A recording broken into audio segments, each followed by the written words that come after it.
पूछेंगे आप बताएंगे। केदारनाथ के दर्शन करके आया। अभी मैं थोड़े दिन पहले गया था जब केदारनाथ के पट खुले थे 6 मई को, तो मैं गया था वहाँ दर्शन किया, मुझे बहुत अच्छा लगा।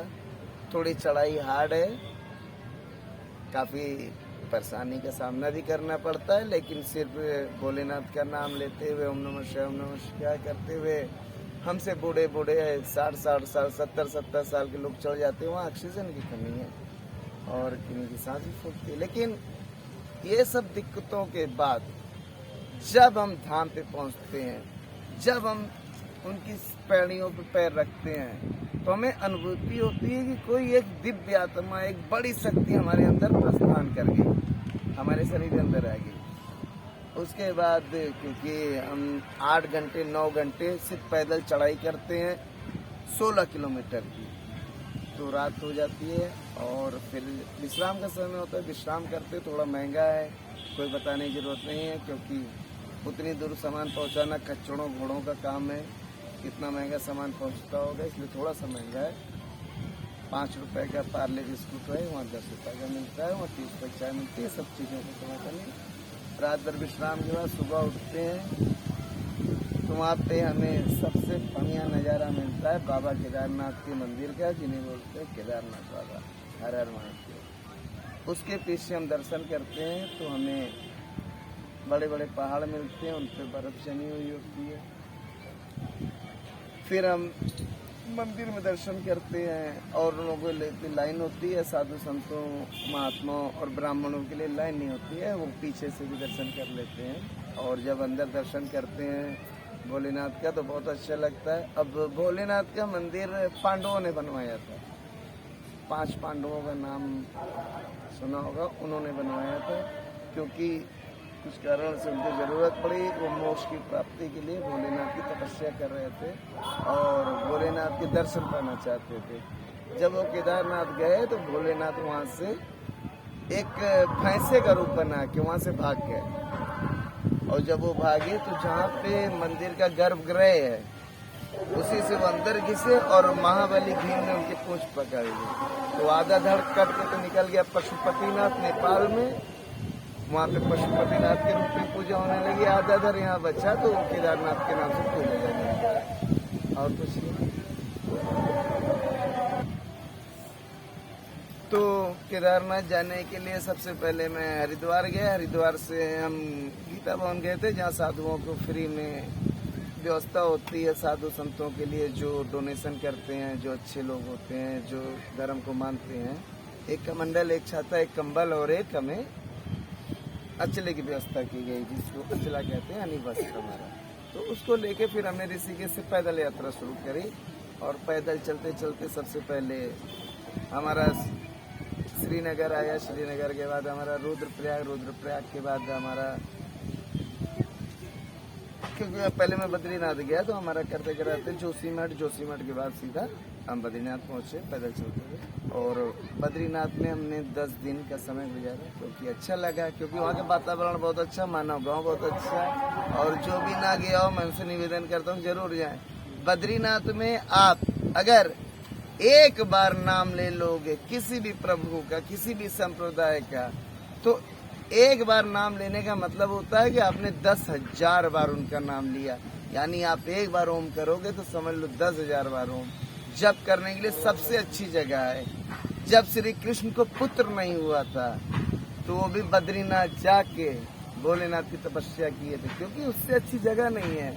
और विष्णु जी को जब नारद जी ने उकसाया तो विष्णु जी भी तपस्या करने उसी हिमालय पर्वत बद्रीनाथ गए थे। और बद्रीनाथ जब गए तो देखा भोलेनाथ यहाँ पहले से बैठे हैं। अब भोलेनाथ को कैसे हटा दे, क्योंकि भोलेनाथ को हटाना विष्णु जी के बस में नहीं था।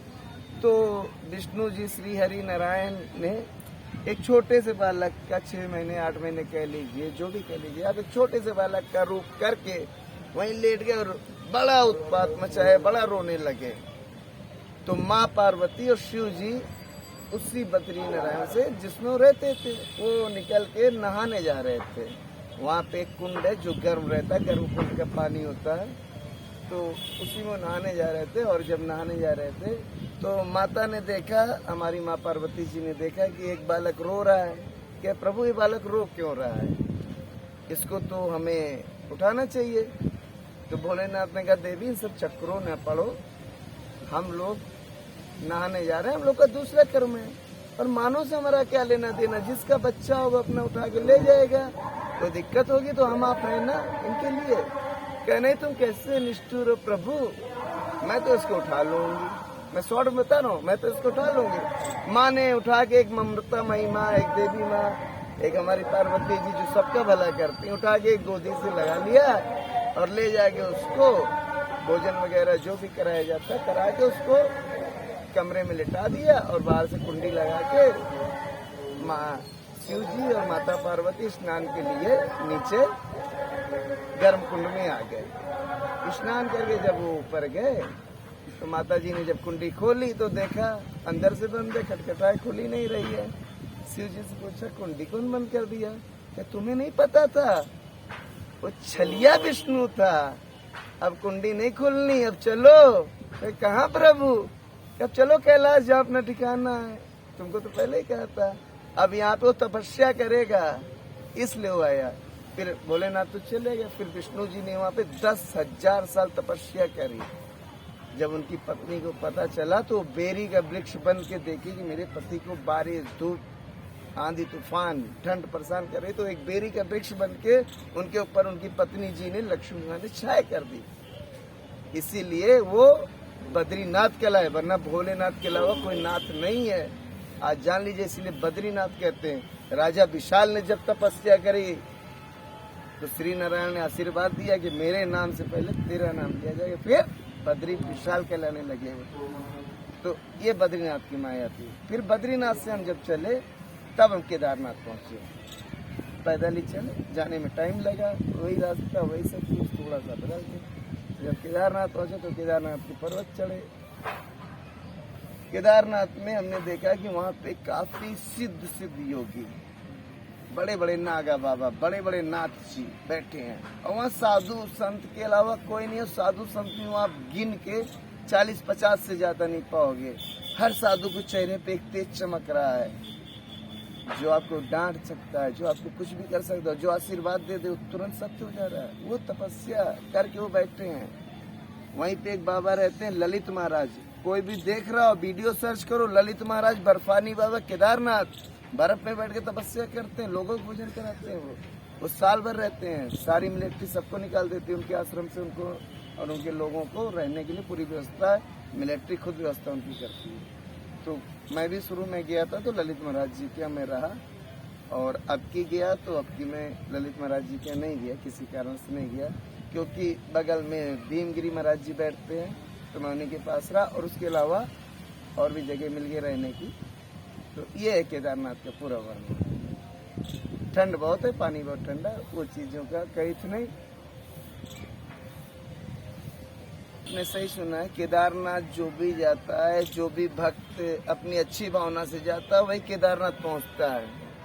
केदारनाथ वही पहुंचता है जिसकी भावना अच्छी होती है, और भावना अच्छी है इसलिए जो केदारनाथ जाता है, जब वो 16 किलोमीटर चढ़ सकता है तो उसको थोड़ी सी मेहनत और करनी चाहिए, थोड़ा सा ऊपर 7 किलोमीटर और चढ़ के वो वासुकी ताल पहुंच जाए। वो वासुकी ताल वासुकी नाग का बनाया हुआ ताल है, कृष्ण जी खुद स्नान करने आते हैं। उस वासुकी ताल पे जब आप चढ़ते हो तो आपको केदार पर्वत ऐसे सामने नजर आता है, सॉरी केदार पर्वत में कैलाश पर्वत आपको सामने नजर आता है। कैलाश मानसरोवर यानी मानसरोवर की यात्रा तो आप कर लोगे, कैलाश क्योंकि तिब्बत में चला गया, चीन में चला गया, वहां तक हम नहीं जा सकते हैं, और वहां पे हम जा भी सकते थे तो कोई भी वहां पहुंच नहीं सकता। शिव जी की महिमा है, कोई ना उनकी फोटो आज तक ले पाया है, ना गूगल ना कैमरा, कुछ नहीं काम करता है। उस कैलाश पर्वत का व्यू आज तक कोई नहीं पाया, ना पाएगा। क्यों? क्योंकि साक्षात विराजमान है। लेकिन जब हम बासुकी ताल पे जाते हैं, हमारे अंदर शिव की अनन्य भक्ति होती है।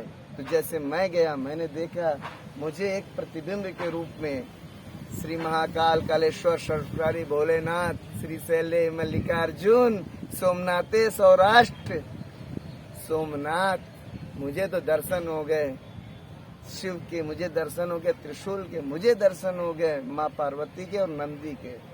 इसलिए मैं कहता हूँ कि जो भी जाएगा एक बार 7 किलोमीटर की यात्रा और कर ले। अगर वो खुद नहीं जा सकता तो एक गाइड ले ले, क्योंकि रास्ता भूल भुलैया है, जाओगे भूल जाओगे, न दुकानें हैं न पानी है, कुछ भी नहीं है। पानी खाना लेके जाना पड़ता है, वहाँ कुछ भी नहीं मिलता वहाँ। हाँ, जब आप झील पहुँच जाओगे तो पानी है, पानी एकदम निर्मल जल है। वासुकी तालाब देखोगे तो दुनिया की सारी झील भूल जाओगे, क्योंकि उससे सर्वश्रेष्ठ झील, शुद्ध झील हमने नहीं देखी है। हर हर महादेव। धन्यवाद देना चाहता हूँ आप लोगों को। धन्यवाद आपका। धन्यवाद। मैंने पूरी देखा, दुनिया देखी है आपने तो उसका अनुभव जो मैंने देखा